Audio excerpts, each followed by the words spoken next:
No, paano nagka-tax evasion si Bongbong Marcos doon? Ninikosing wala siyang kinukuha nga sa sweldo niya.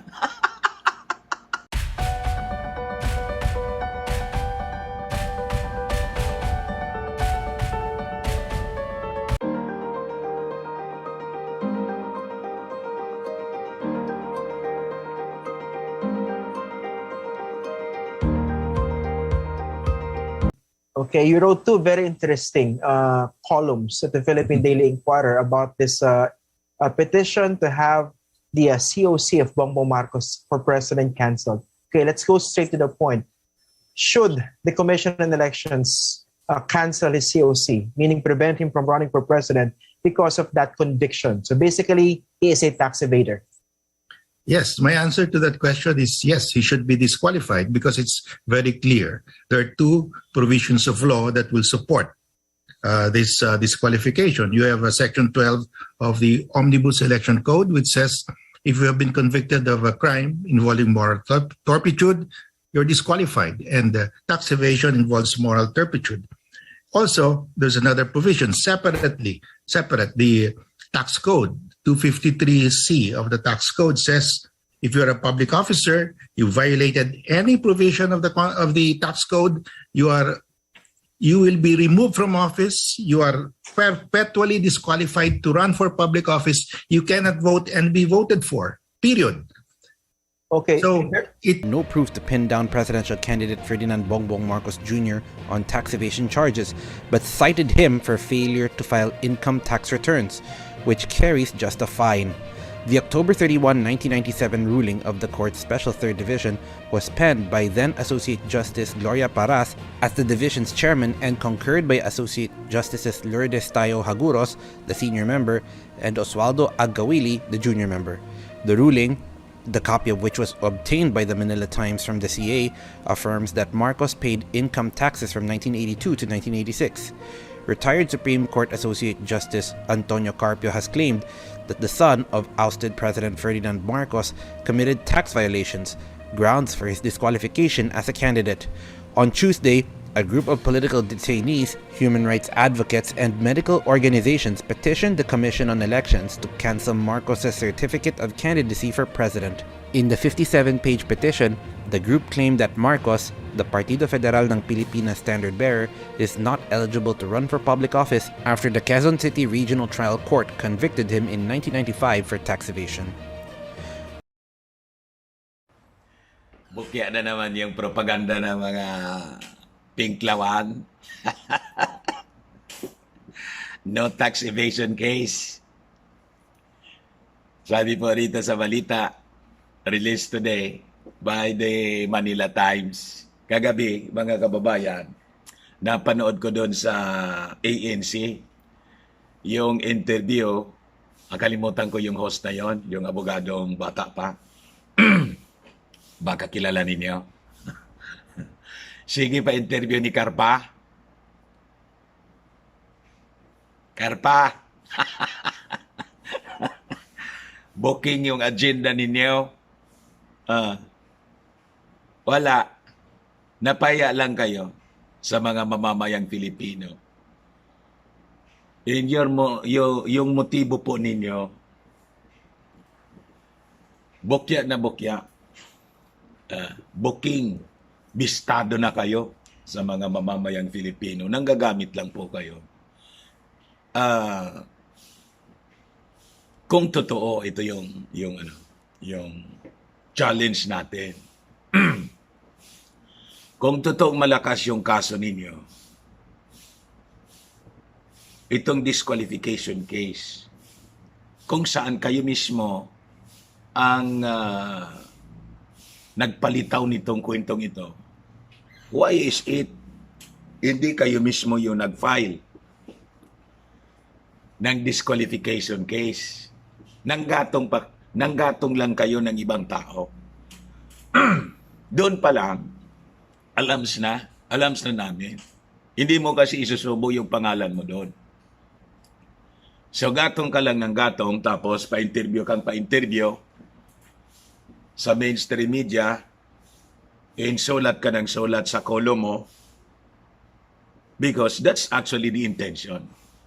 Tama si ano, tama si Atty. Vica Rodriguez, ginawa ninyong mga dilawan na pink na ngayon, na launching pad. Hindi na niya tayo dapat pumayag sa ganito. Ng black propaganda and political assassination. Yung Commission on Election mismo. Mamaya mga kababayan, part of the interview ni Pinky Webb ng CNN Philippines. Ipakrinig ko po sa inyo. But meantime, ito po yung balita dito, just to give you an update. Galing sa Manila Times. Sabi rito, no tax evasion. Ayan ang sabi natin. Versus Marcos, sabi po ng CA. Yun ang tinatago nila.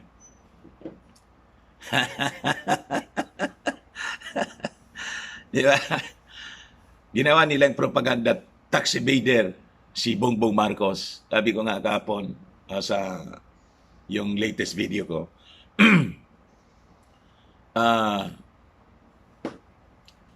Hindi kasi sila nagtagumpay sa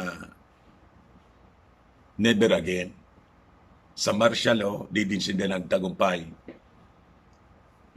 as their tool to destroy Bongbong Marcos. Di din sila nagtagumpay sa magnanakaw na Marcos. All of these accusations, mga kababayan, hindi na buminta. So, kailangan nila mag-isip ng bago. Kasi, di ba, pinagtatawa na natin sila. Oh, rehas. Rehas pa rin ito. Di ba? Rehas yung mga akusasyon nila. Sabi natin, maghanap naman kayo ng ibang issue.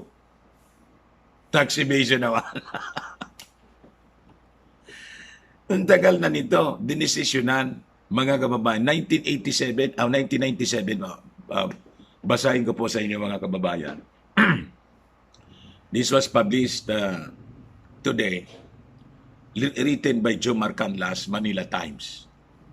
Sabi rito, a 1997 Court of Appeals CA ruling found no proof to pin down presidential candidate Ferdinand Bongbong Marcos Jr. on tax evasion charges. Ito yung sinasabi natin kahapon. Binabasa natin yung portion ng desisyon. Napawalang sala siya doon. Acquitted. Karpa, ano na? Isip naman kayo ng bago. Napawalang sala. Acquitted by CA.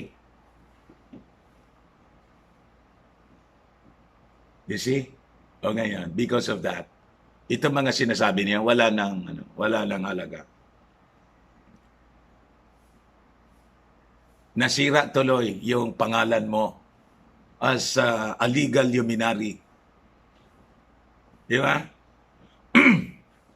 Ang ibig sabihin nito, lumalabas, although ako naniniwala, alam mo to, but intentionally, talagang ayaw mong tingnan yon because the intention of your group, you in your group, is to use it as a tool for political assassination.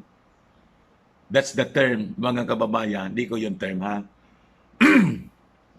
Term used by Atty. Vic Rodriguez, the legal counsel of Bongbong Marcos. Mamaya pa, iparinig ko sa iyo yung portion ng interview, mga kababayan ni Pinky Webb.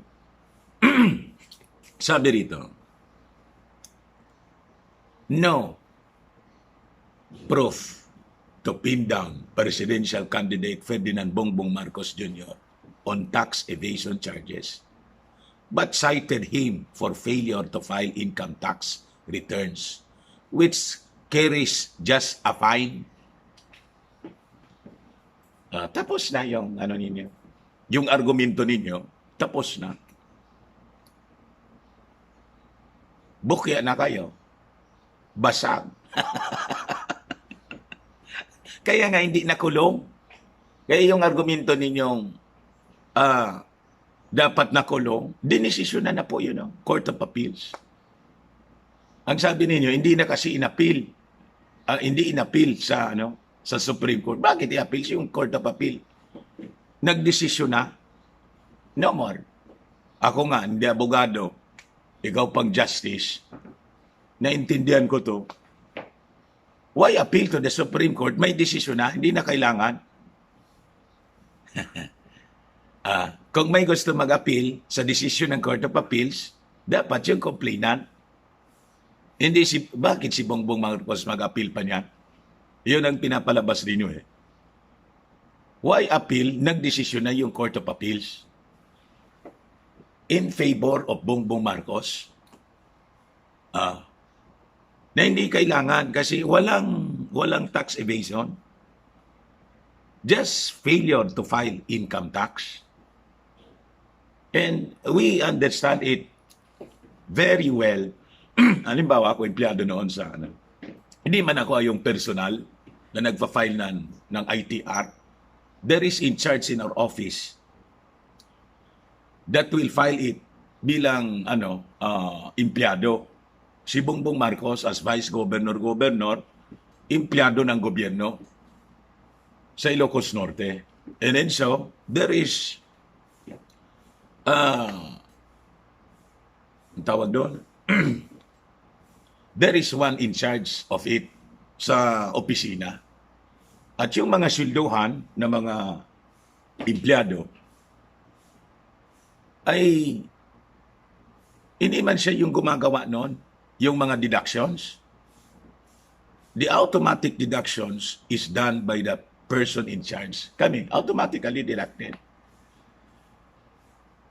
Ngayon, kung may failure to file income tax, hindi yun concern ng empleyado. Ang may problema doon, kasi dinidak na niya, the company. It is not the person, it is the company. In the case of Bongbong Marcos as a government employee or official, ang may problema doon, ang failure to file, kasi nakoleksyon na, di ba nagsweldo siya? Nalaman ko nga doon sa interview ni Atty. Vic Rodriguez, yung sweldo niya, di man niya kinukuha kasi ginagamit sa mga projects niya, parang yung scholarship yata, kung di ako nagkakamali. You see? So, once na tumumba yung buwan, automatic deducted na yon sa sweldo ni Bongbong Marcos. Yung buwis, paano nagkaroon ng tax evasion? You see? Walang tax evasion. Kaya yung desisyon ng Court of Appeals, no. There's no proof to pin down presidential candidate Bongbong Marcos on tax evasion charges but cited him for failure to file income tax returns. And this, itong failure is not actually the failure of Bongbong Marcos as a person. It is the failure of the person in charge to file because the taxes galing sa sweldo niya, mga kababayan, automatically deducted yon and everyone knows it. Kung kayo ay empleyado, alam natin yon na ang nag-automatically deduct niyan yung office personnel in charge. Sa amin yung admin namin. Kami, pinapapirma na lang doon sa ITR form. O ito niya, pirmahan mo na kasi ngayon na yung filing. Ano, Karpa? Ginagawa mong bubo yung mga tao. Lumabas tuloy, Karpa. Kayo yung ubob. Despite sa inyong, ang sabi ko sa iyo, yung politika nakakabobo po. Yung pagiging dilaw, kahit mataas yung nakakabobo. Yan kasi, nagpapagamit kayo sa mga, sa bagay, leader kayo dyan. So again, our challenge to Karpa, if you really believe, strongly believe na malakas yung kaso ninyo, question Bakit po naman nanggatong pa kayo ng iba, nanggamit pa kayo ng ibang tao na siyang mag-file? Bakit hindi kayo mismo? At may abogado kayong iba, bakit hindi ka na? Ikaw na lang para sigurado. You are more qualified and more brilliant than Chodorte. Hindi si Chodorte, hindi man naging spokesman siya ng Supreme Court dati. Nag-retire na. Pero hindi siya naging justice na tulad ninyo. Alam ninyo kasi, mapapahiya kayo. Because you are aware it is a weak case. Ngayon, pinagtatawanan kayo ni Atty. Vic Rodriguez.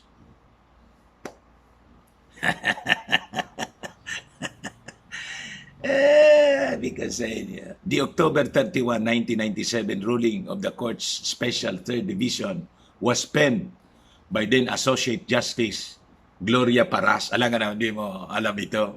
Nandiyan ka sa Supreme Court na mahabang panahon. Senior ka pa nga eh. As the division's chairman, in concord by Associate Justices Lourdes Tayao, Jagoros, the senior member, and Oswaldo Agkawili, the junior member. Bistado na kayo! The ruling, a copy of which was obtained by the Manila Times. Nakita ko to eh. Sinend sa akin ang isa sa mga viewers natin. Kahapon. Kaya na-discuss na natin ito kagabi yung portion nito. From the CA, affirms that Marcos paid income tax from 1982 to 1986. Kaya nga hindi siya na kulong, nagbayad. So there's no tax evasion. Larado, karpa. Dapat sa iyo, di ba yung karpa isda? Ihawin.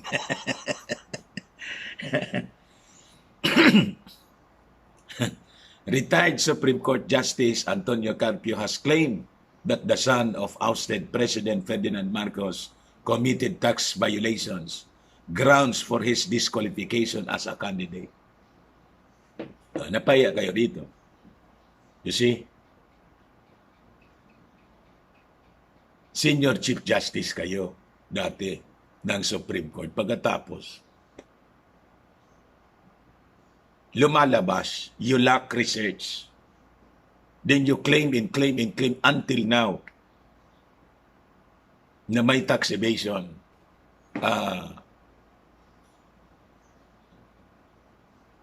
Na nakumit si Bongbong Marcos. Lumalabas, mahina yung kuha ninyo. Yung research ninyo. Ayan tuloy.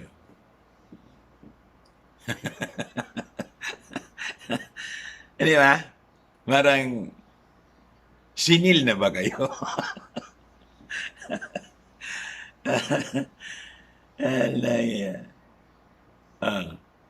On Tuesday, a group of political detainees, ito po yung sinasabi natin, ginamit nila. Human Rights and Medical Organization petitioned the Commission on Elections to cancel Marcos certificate.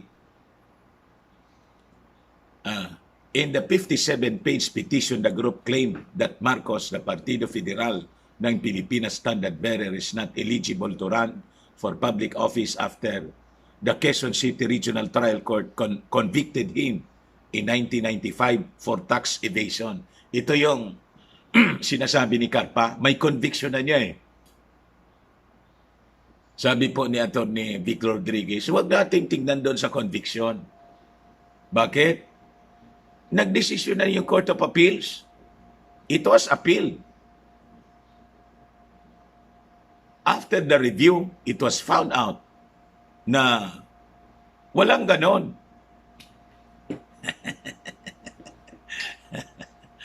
Ganon magaling sa propaganda yung mga dilaw, mga kababayan. In fact, paulit-ulit lang nilang ginagawa ang ganito. Di ba? Yung sabi nila, magnanakaw. Tapos yung mga cases na decided na acquitted sa mga kasong korupsyon, hindi na nila yung latest tinitingnan. Yung pag-file ng reklamo, doon sila. Kung ano yung desisyon ng husgado, tulad ng sa New York, sinasabi nila, ilgatin, mandarambong. Nasulat na niya sa Guinness Book of World Record. Ganun lang nila. Pero, kung ano yung status ng kaso, totoong status ng kaso, the latest status, hindi na nila tinitingnan. Kasi, pag tiningnan nila, bukya sila, tulad nito. Kasi acquitted nga. Ito, acquitted din. So, walang issue. Walang magagamit sa black propaganda in political assassination. Ganon lang sila. Marcos brought the case to the appellate court. O ito, ang totoong kwento. Which overturned the tax evasion conviction ng Quezon City Regional Trial Court, Karpa. Alangan man di mo ito alam. Sino yung nag-file? Damaso, ang isa doon. Pari. Sabi ko sa inyo. The same group of people na mga salot dito sa ating mundo.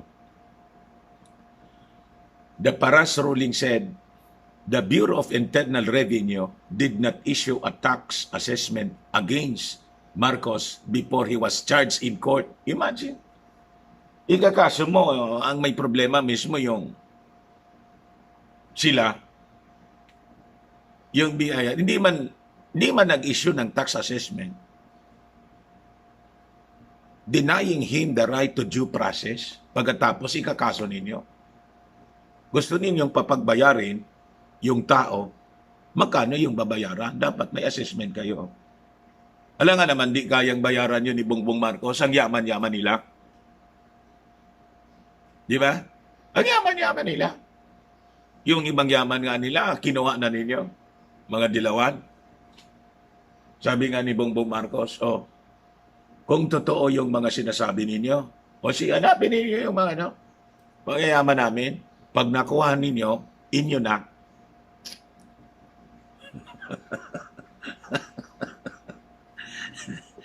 Laya kayo. An assessment would have appraised him pala of any income tax liability and given him the chance to settle his dues, the ruling stated. Tama. Nagkaso kayo, tax evasion. O saka,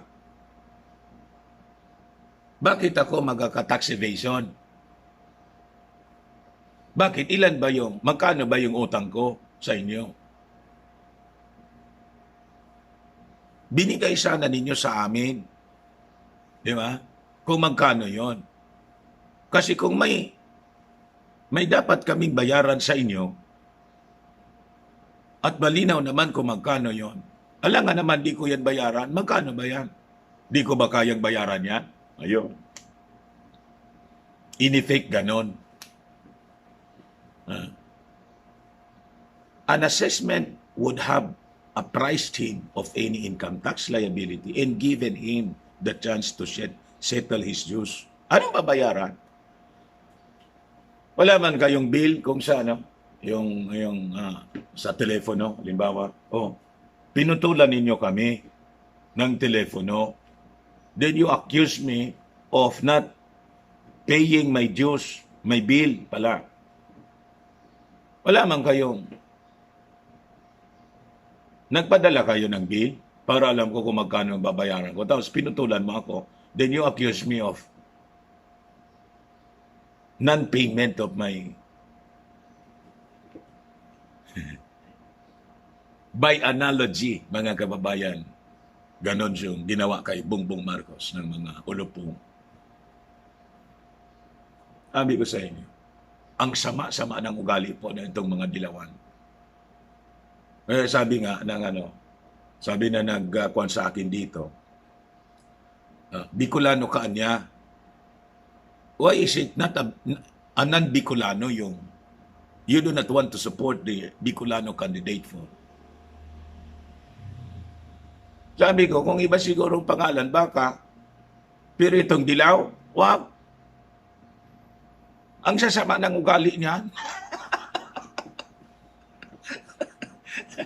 Kaya dahil ko Bicolano, hindi pa ako magsusupport sa ganitong uri ng mga tao. While I am a Bicolano, I am a Filipino and I love this country. I'll not allow this country to be ruled by people na mga masasamang ang loob. Di ba? Masasamang loob. Hindi. Mga manloloko, mga sinungaling. Wag na. False accusers. Yeah, yung mga tao ito. Akusa ng akusa to serve their personal interest. Hindi ko kayang ganon. Kung siguro kayo, sige kayo. Pero ako wag na. Hindi ninyo ako makukumbinsi niyan. Mga bugo kayo. Kasi Bicolano. Tulad ni Delilah. Wag na. Ang daming salot na Bicolano. Kasi Bicolano. So sasama ako sa salot. Wag na. Kayo na lang. Gusto ninyo magpakasalot. Di desisyon ninyo yun. Pero i-convince ninyo ako sa gano'n. Hindi man po ako tulad niyo. Bulok. Hindi man ako tulad ninyong bulok. Di ba? Kasi hindi ba kung ang presidente yan, yung biyaya, personal gains kasi yung iniisip ninyo. Anong kikinabang yan? Yung mga politiko man lang? May mga projects. O tanong, ilan yung nakopit nila doon? Ang yumayaman, yung mga contractors man lang. Ilang taon na tayong ganito? You see? Makita mo yung mga contractors, ang yayaman, sip-sip ng sip-sip doon sa politiko. Kasi madaling utuhin, ay mahina yung tuktok eh. Binobula-bula. Lalo pa yung allied kay Damaso. Alams na. Para makahingi na makahingi. Yung dati, makabalik. Lahat kayo hingi kasi. Magpagod naman kayo. Demiskarte kayo ng sarili ninyo, hindi yung gatasan ninyo yung gobyerno. Ganito. Ituloy ko pala. Based on the accounts from the ruling, the notices from the BIR were received by a caretaker of Marcos, you see, on August 23, 1991, in September 12, 1991, the cases were filed before the Quezon City Court between September 20, 1991 and October 2019, 91. Not enough time for Marcos to react to the notices and pay the deficiencies the ruling noted. Ginipit ninyo eh. Wala man kayong bill. Wala man kayong notisya. Kaya nang malaman ni Marcos, sinettle niya. Di ba kayang bayaran yon? Yun kayo talaga. Gumagawa lang kayo ng bitag. Gumagawa sila ng bitag para siraan yung Marcos. Kasi doon na nakakabit sa slogan ninyong never again. This is never again. Agenda. Gagawin ninyo lahat ng kasinungalingan ninyo to never again to Marcos. So paglulukuhin ninyo ng mga tao, pati yung husgado gusto ninyong lukuhin, pati yung COMELEC gusto ninyong lukuhin to disqualify Bongbong Marcos. Kasi ang slogan ninyo, never again. Never again sa inyo, mga bugok, mga sinungaling, mandaraya. Kaso nga, dinadaya ninyo eh. Yung boto pa. 8 cases were filed against Marcos for failure to file income tax returns in not paying tax dues. On July 27, 1995, the Quezon City Regional Trial Court convicted Marcos in all 8 cases, sentenced him to 7 years in prison and fined him 64,000 pesos. The CA acquitted Marcos of tax evasion charges but affirmed the guilty verdict on the failure to file ITR man lang. Kaya yung karatola ninyo doon sa streamer ninyong tax evader, kasinungalingan ninyo. Mga bugo kayo. Dapat doon, ang Bongbong Marcos failed to file ITR, hindi Bongbong Marcos tax evader, bugok. Ang layo noon. Hindi lang na-file ng tao ni Marcos. Collected na yung buwis, automatic. Di ba? Hindi pa nga na pakinabangan ng tao. Gano'n ang katindi ang buwis po. Bili ka ng ayan na, VAT. Bili ka ng pagkain. Hindi ka pa nga nakakakain. Pagbayad mo doon sa collected na ng Jollibee, yung value-added tax. Ganon din. Hindi pa na i-remit sa'yo. Hindi mo pa natatanggap yung sweldo mo. May deduction na automatic. Paano magka-tax evasion doon? Hindi lang na i-file yung ITR. Napakalinaw yung desisyon ng... Kaya, hindi siya na i-file, di kailangan na niya i-file. Ngayon, kasi late, under the rule, kailangan i-fine. Kaya fine. Intindihan ninyo mga...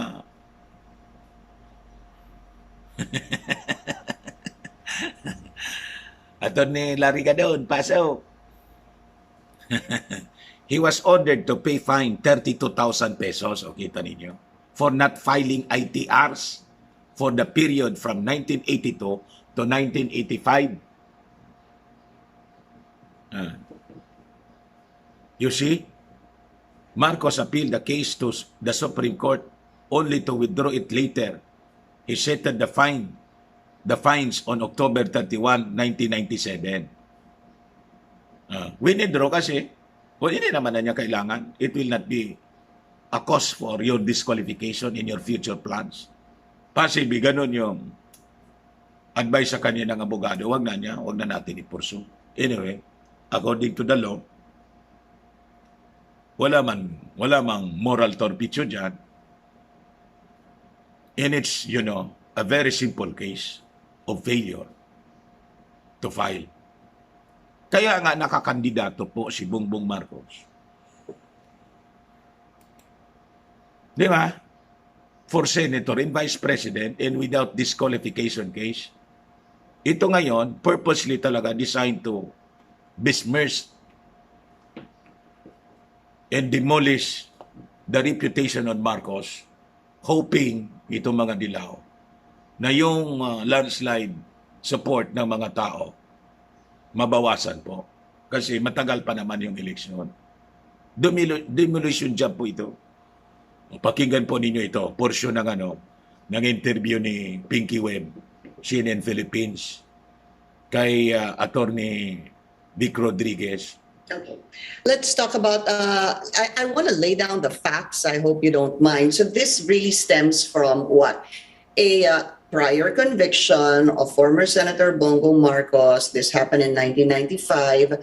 Convicted by the Quezon City RTC, affirmed 2 years later in 1997 by the Court of Appeals. Before I go into that, what was really part of that, first I wanted to ask you, this is a fact, no? Attorney Vic, yung conviction niya noong 1995 and affirmed by the Court of Appeals in 1997. Yeah, but this case speaks, alam mo, talagang propaganda ito ng mga yellow wannabe political assassins. Sapagkat ang kasong ito, hihingi ko ang pahintulot mo, Pinky, na mangusap sa wikang Filipino sapagkat Sige po. alam kong maraming... Para maintindihan natin. Naguguluhan sa usapin ito. Wala pong tax evasion na kaso si Presidential Aspirant Bongbong Marcos. Yung kaso pong yan ay simply non-filing of income tax return. Eh, non-filing lang po. Eh sabi ko kahapon, napakaliit na bagay, pinalaki ninyo. Yung tawag dito sa amin, batiris. Yung napakaliit na bato, batiris yung tawag dito sa amin. Maliit na bato, batiris, ginawa ninyong bundok.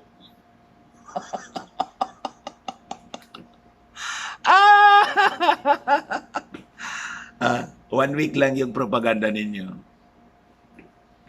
Basag agad. Bakit? Ang base kasi ng kwento ninyo is lies. Walang katotohanan kasi sa inyo. At yun po, alam naman din natin na, well, siguro hindi lahat. Subalit ang nature po kasi ng tax case is civil in nature, but with penal provision or penal clause. Kaya nga kung yan yung kaso, You see, civil, hindi criminal. Pag civil, yung mga fines. Oh, sinettle yung fine. yung binabandera nila, alam mo, Pinky, ang naging hatol dyan ay magbayad lang ng fine. Be. Nagbayad ng fine. Pagbayad ng fine. So walang tax evasion. Eh, nagbayad ng buwis, automatically collected nga eh. Hindi lang na-file yung records of it. At yung sweldo ni Bongbong Marcos, di nga niya kinukoleksyon. Mga bugok na to. Walang imprison din. At yan ay hindi sa hatulan sa kasong tax evasion. Maling-mali din yung sinasabing siya'y tax evader. Okay. Ang naging hatol lamang Sorry, dyan, sir. hindi nakapag... Alatang dilawan si Pinky. Ayaw niya yung mabasag yung issue ng tax evasion. file ng income tax return. Opo. So I'll cut you there para po maintindihan natin. Kinap. So, fact. Sinabi po ng Quezon RTC na hindi po siya nag-file ng ITR from 1982 to 1985. That's 4 years. Yeah. Question, sir. Kapag hindi ka ho ba nag-file ng ITR, hindi ho ba ibig sabihin nun hindi ka nagbayad ng buwis? Hence, Okay. tax evader ka? Hindi. Ibang-iba yun na Ini-insist ni Pinky Web na tax evader si Bongbong. Hindi niya, ibang-iba yun.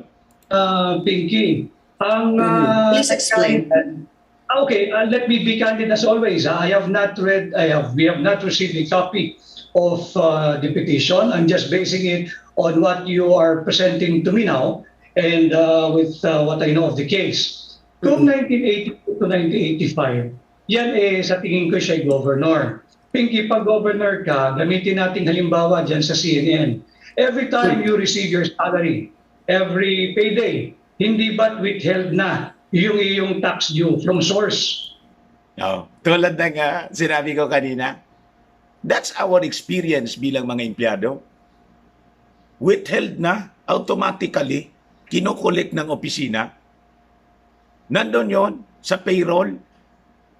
Oh, may yung payroll, di ba? Oh, mga deductions, pag-ibig, ano pa, SSS, kasi private siya. Sa kanila, DSIS, government.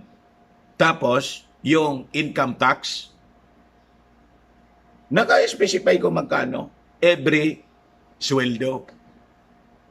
Tax withheld.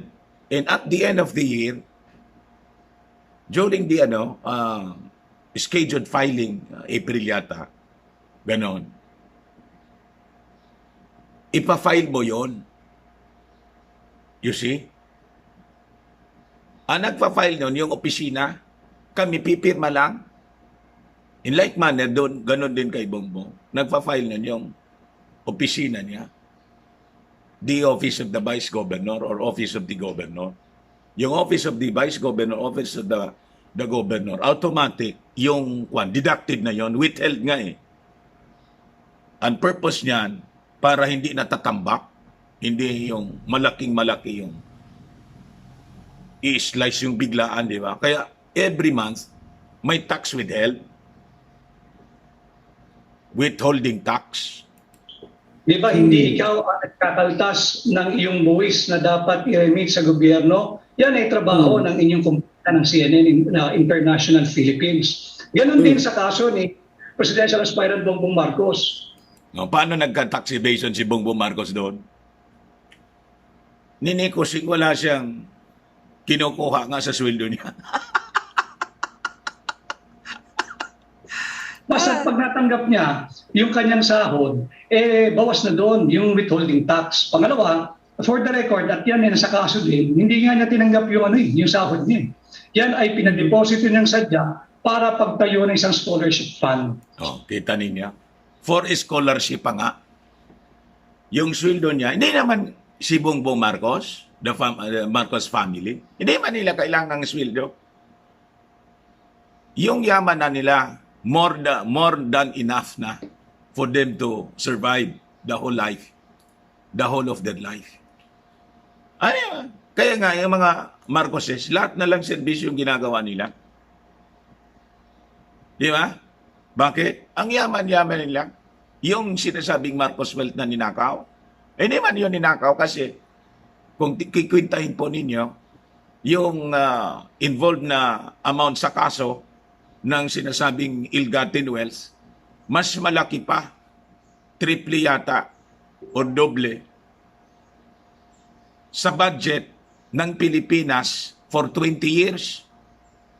O saan kukunin yun ng Marcos? Di ba?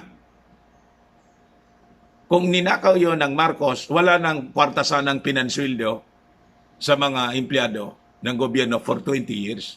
Wala din pinagawang projects si Marcos na napakarami for 20 years tulad ng mga eskwelahan, mga tawag dito, mga dams, mga yung